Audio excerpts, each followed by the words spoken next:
Thought is leverage. More than shovels, more than engines, more than armies. Thought changes the world by changing how the world is understood. When ideas take hold, they reroute action, policy, resources, even the beliefs of millions. And unlike physical labor, ideas scale without friction, and they replicate without loss. They improve with reuse. We have always known this at some level, but we've rarely structured our lives around it. We still reward visible busyness over invisible compounding. We still think work means sweat, not structure. We still treat writing and strategy and models and frameworks as luxuries, not as the source code of everything else. This is a mistake. Intellectual property is not content, it's infrastructure.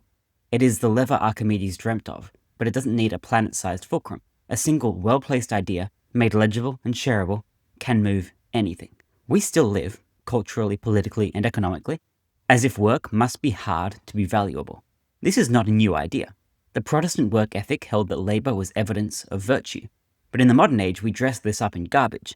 80-hour startup weeks, design sprints, and lean iterations. It's the same instinct that led 19th century textile workers to destroy power looms. A fear that machines, now mental, not mechanical, will strip value from human toil.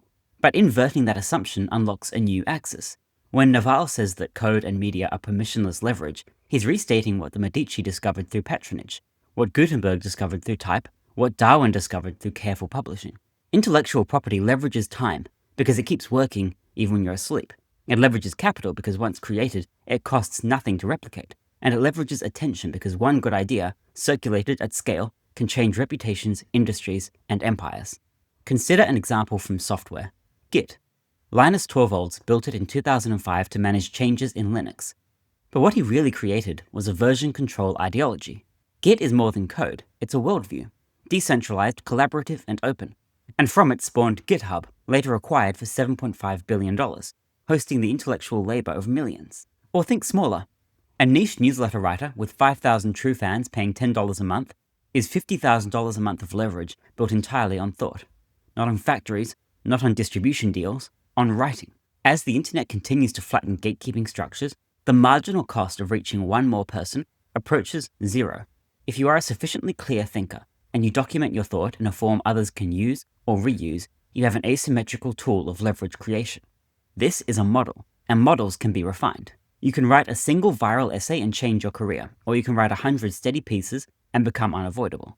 The best leverage tends to combine both. When Richard Feynman gave his now famous lectures, he wasn't just teaching physics, he was producing intellectual property that could be repackaged, reused, and reprinted. YouTube creators and online educators repeat this strategy under different skins.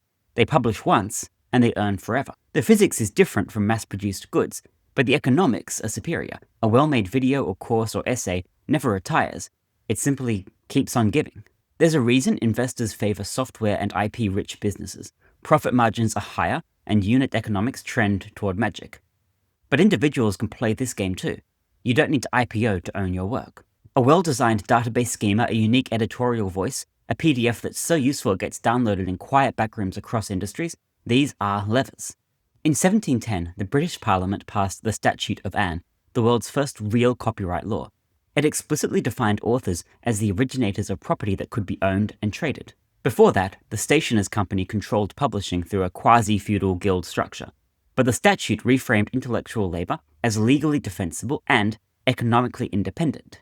And this marked a shift, not just in how books were printed, but in how value was conceived. The act of thinking, if properly documented, was now on par with the act of farming, mining, or crafting.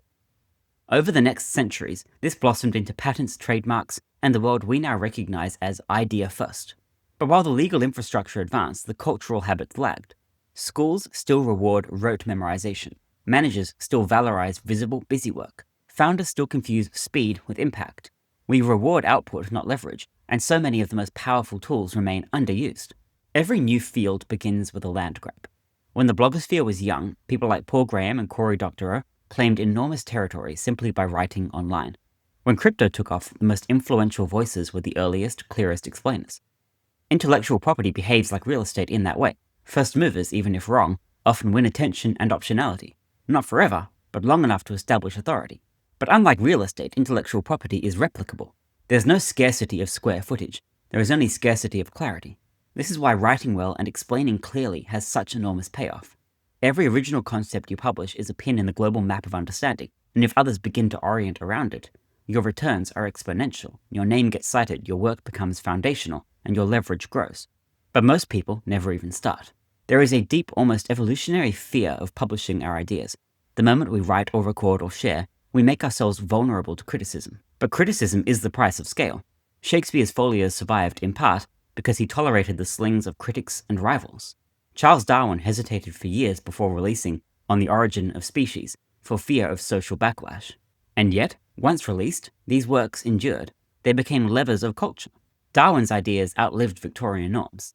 Shakespeare's dialogue lives in the bones of modern English. Their leverage wasn't in their courage, per se. It was in their execution and in the repeatability of their contribution.